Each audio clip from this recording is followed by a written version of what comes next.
Apparently it's winter outside, so it's cold. So we're gonna install this cheap Chinese heater that I purchased that runs off the coolant.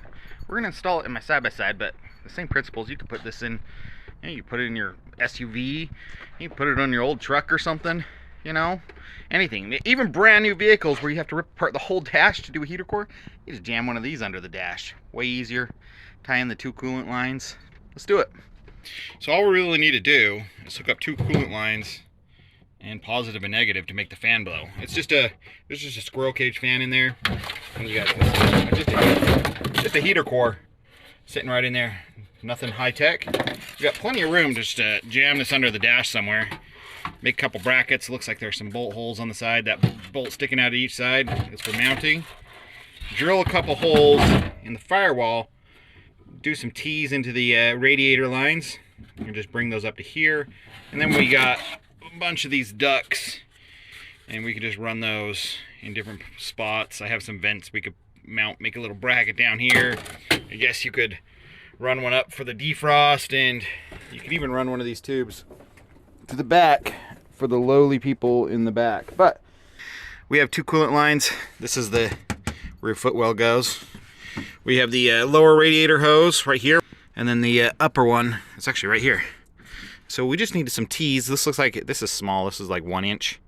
And I think there's 5/8 coming off the other thing. So we just need to make up some, you can buy T's that will do it, but they want 30 bucks for those. And I have all the tools to make them. So we're just gonna make some out of pipe real fast.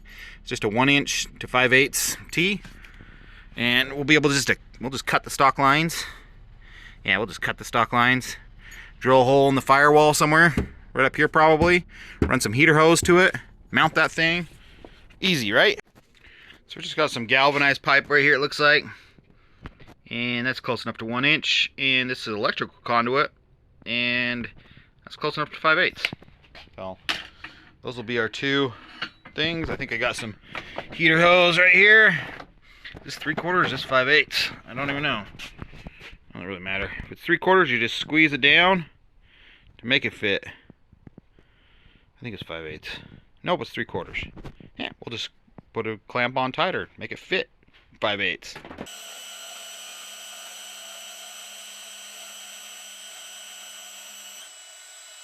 Not that this is crucial, but we're just going to put a little barb on the end of these pipes and taper them down just a little bit so it's easier to get the pipe on.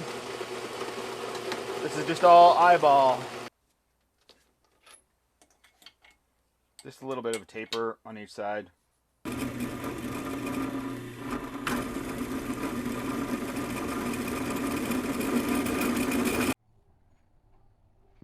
And now we just have to weld that to that. Easier said than done. So I'll play around with that for a minute.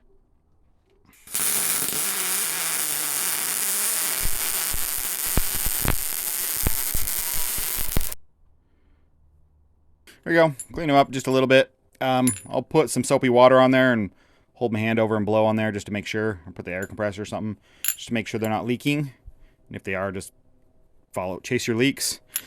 Just thought I'd take a look on the inside just to see how it looks, and it actually looks pretty good. You know, that's not perfectly centered. It's not a big deal. A little squirrel cage. Should hold up just fine. Just making sure. Well, that's that's a little cheesy. A little spring washer's way too big for that, but I don't know. I guess it works. Not a big deal. But I actually like that this isn't a like a small chambered radiator type thing. They're actually just large, you know, 5/16 tubes that flow through everywhere, so nothing can ever get blocked. But it's actually thicker than I thought. I thought it was only, I just thought it was just 1 or 2 rows, but it goes pretty deep. That should exchange a decent amount of heat. If you've ever rebuilt these little motors or worked on them, the little bushings, you see the shaft right in there? There's just a little like bronze bushing right here and right here. And old school motors used to have a little oil drip cup to drip in there. So I just added a little bit of oil because we know how good China likes to oil stuff like this. So I just drip, usually even if I'm rebuilding these at one point, any blower motor for anything, I just put some drips of automatic transmission fluid. Just needs to be a really light oil. Not motor oil, that's too thick. A lot of times that'll slow down the motor until it warms up, but you don't want it to cause friction and heat. So just a little ATF just dripped right there, and it just wicks right in, and it'll just lube up those bushings and keep them going for probably 4 times longer now. So I thought I'd show you out here how I'm gonna hang it. With just some bracket right here, and then there's a bar that's right above it. 2 bars that go straight back.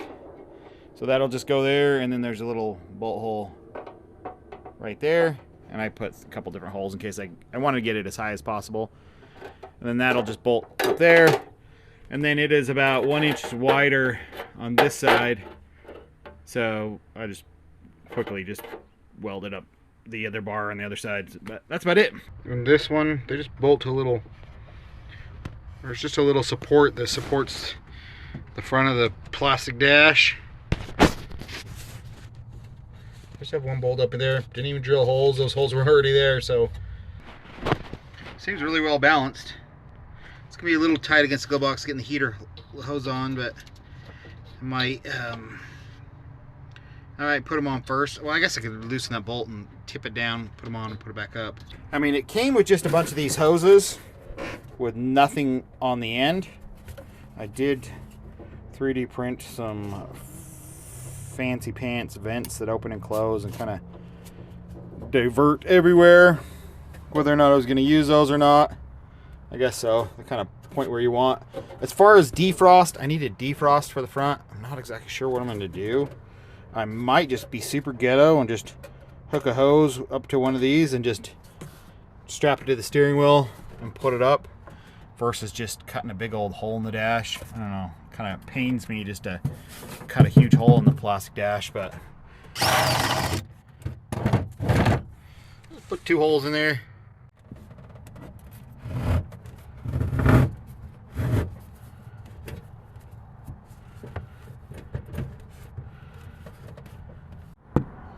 Okay, we got it pinched off on both sides. See if we can do this one-handed. I think about right here.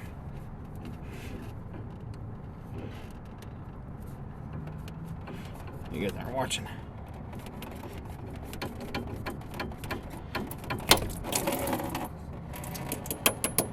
Not too bad. See, hardly lost any. I should be able to unclamp this one. We got a little one back here. So I have the other line coming out right here, and we should be able to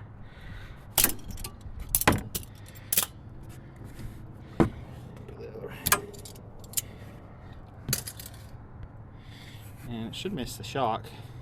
We just take a piece of heater hose, split it, and we just wrap that around the pipe, put it right back there, and it'll never rub through.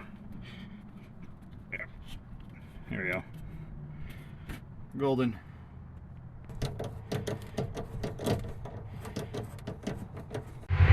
Okay, wiring. I decided to mount just a switch right here. It actually came with a switch, but the switch, it actually doesn't work. So it's all like, it has variable speed. You don't need variable speeds. You just want one on or off. So I actually have a bullet terminal right here that goes to the cigarette, so it goes to the auxiliary stuff. So we're just gonna wire this in. I just put it's fused over there, but I just did my own little 10 amp, just kind of cheated doing it with the little spade connectors. And then we'll just plug that in, put the switch right here under the dash. I can actually see it from the driver spot, turn it on and off, and then we'll just ground right up here to the frame. It's already going. Nice.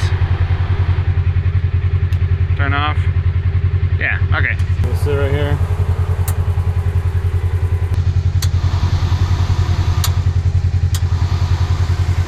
Hey, it works. It's pumping out warm air. It's not really hot. Engine temperature is 180, 179, so it's warm air. Nice and warm. What do you think?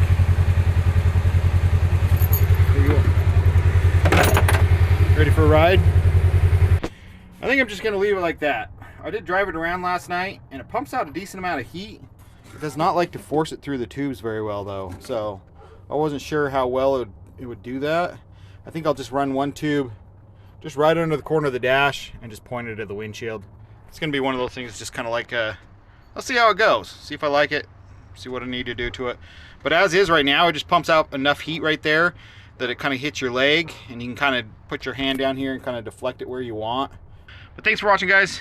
I do have another video on putting a heater in my other side-by-side, and I actually just ran vents from behind the radiator, because the radiator is essentially a heater core. So right in there, directly behind the radiator and the radiator fan, I put in a shroud that actually pulls heat and just dumps it directly into the cab. I mean, you got a heater core essentially, a fan, and what you want to keep warm. So would have been pretty easy to do on this one too, so I'll link a video to that as well. What do you think? Should we put the tracks on?